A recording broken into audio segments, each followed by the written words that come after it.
Selamat sejahtera kepada semua rekan-rekan sekalian dimanapun Anda berada. Bersama saya Rosalia Sulumin dalam Psikologi Pendidikan. Pada hari ini kita akan belajar topik motivasi. Dalam topik ini saya akan membahaskan konsep motivasi, teori-teori motivasi, dan apakah pendekatan yang sesuai untuk meningkatkan motivasi pelajar. Apa itu motivasi?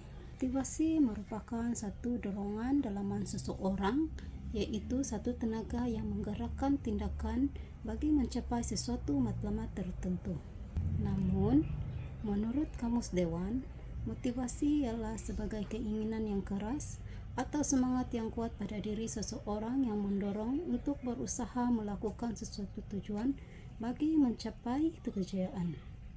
Namun, menurut Muhammad Kamal 2001, motivasi merupakan elemen yang penting dalam menghasilkan pembelajaran yang sempurna. Seterusnya, kita akan belajar teori-teori motivasi.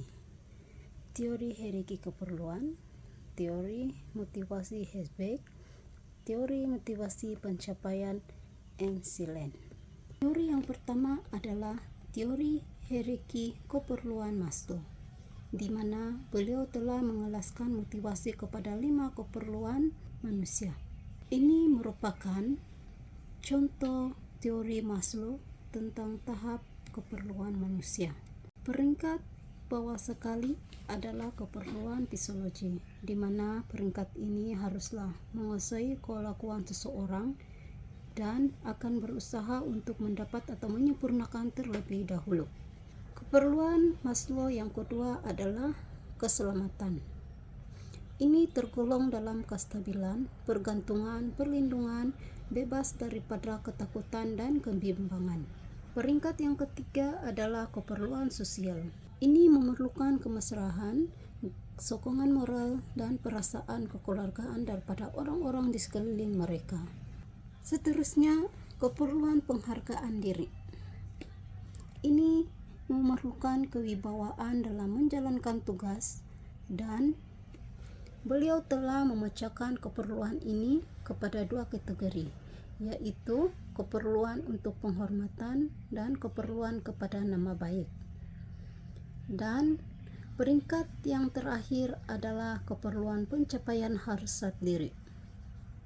Manusia memerlukan sesuatu yang dapat mengembangkan potensi mereka. Seterusnya, teori motivasi Herzberg. Beliau telah membuat 2 kumpulan, yaitu motivasi intrinsik dan motivasi ekstrinsik. Di mana motivasi intrinsik ini memberi maksud motivasi yang didorong oleh kepentingan atau keseronokan dalam tugasan sendiri dan wujud dalam individu dan tidak bergantung pada sebarang tekanan luar. Motivasi intrinsik pula merujuk kepada prestasi aktiviti dalam usaha untuk mencapai hasil dan ditentukan oleh kuasa luar.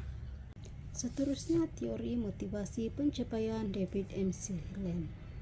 Beliau telah menggabungkan motivasi berprestasi dan beliau juga telah menjelaskan kriteria seseorang dengan kebutuhan prestasi yang kuat, seperti keinginan yang kuat untuk tanggung jawab pribadi, keinginan timbal balik yang cepat dalam mempertimbangkan hasil dari pekerjaan mereka, melakukan pekerjaan dengan baik, kecenderungan untuk mengatur tujuan prestasi yang layak.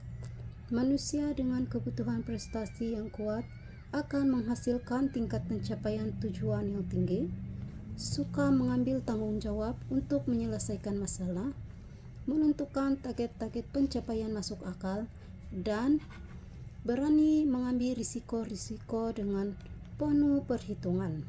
Beliau juga telah membuat 3 jenis keperluan motivasi asas. Yang pertama, keperluan terhadap kuasa. Teori motivasi asas kedua adalah keperluan terhadap penggabungan. Seterusnya adalah keperluan terhadap pencapaian. Seterusnya, apakah pendekatan yang sesuai untuk meningkatkan motivasi pelajar? Yang pertama, menggunakan berbagai metode pembelajaran yang menarik. Pendekatan yang kedua adalah memberikan tujuan yang jelas dan bermakna. Pendekatan yang ketiga melibatkan pelajar secara aktif. Keempat adalah menciptakan lingkungan belajar yang positif dan mendukung. Sekian daripada saya tentang topik motivasi. Saya berharap agar para pelajar menjadi seorang yang cemerlang dalam pelajaran dan kehidupan mereka.